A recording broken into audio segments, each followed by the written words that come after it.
Fourth point, conditioning and repetition. Cinema நம்மளை ஒரு படத்துல கண்ட்ரோல் பண்றது இல்லை, அது ரிப்பீட்டேஷன் மூலியமா. சேம் கோவம், சேம் ஹீரோ வர்ஷிப்பு, சேம் டெம்ப்ளேட்டு, திரும்ப திரும்ப கொஞ்சம் கொஞ்சமா மைண்ட் கேட்கறது இல்லை இது சரியான்னு.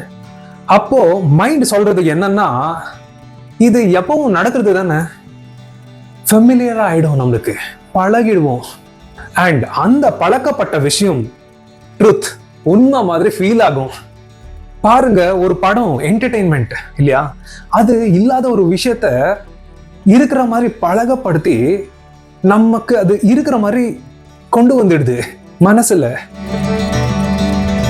படத்துல வர ஹீரோ நிஜ வாழ்க்கையிலயும் ஹீரோவா மாறிடுற மாதிரி அந்த அளவுக்கு நம்பிக்கை கொண்டு வந்துடுறாங்க.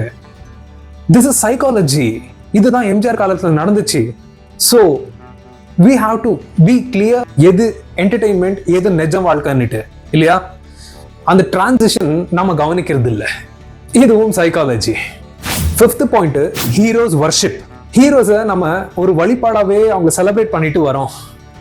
ஹீரோஸ் தப்பு இல்லை, ஆனா சில நேரம் நாம எடுக்க வேண்டிய ரெஸ்பான்சிபிலிட்டியை ஹீரோஸ் கிட்ட கொடுத்துடுறோம். அவங்க பார்த்துப்பாங்கப்பா என்ன, நமக்கு எதுக்கு என்ன. ஏன் நமக்கு இல்லை அந்த ரெஸ்பான்சிபிலிட்டி எடுக்க முடியாதா? நம்மளும் மனுஷங்க தானே. ஏன் நாம அந்த திறமையை வளர்த்துக்க முடியாதா? அது ஸ்ட்ரென்த் ஆகட்டும், இல்ல வாய்ஸ் ஆகட்டும், ஜஸ்டிஸ் நியாயங்களே ஆகட்டும், அந்த ரெஸ்பான்சிபிலிட்டி எல்லாம் நாம நம்ம லைஃப்ல எடுக்காம ஸ்கிரீன்ல ஹீரோவை பார்த்துட்டு அவங்கள பவர்ஃபுல்லா ஃபீல் பண்றோம். அப்போ ஹீரோவை கேள்வி கேட்டா நம்மளையே கேள்வி கேட்ட மாதிரி நம்ம ஃபீல் பண்றோம். இப்போ புரியுதா நமக்கு எதுக்கு கோவம் வருதுன்னு?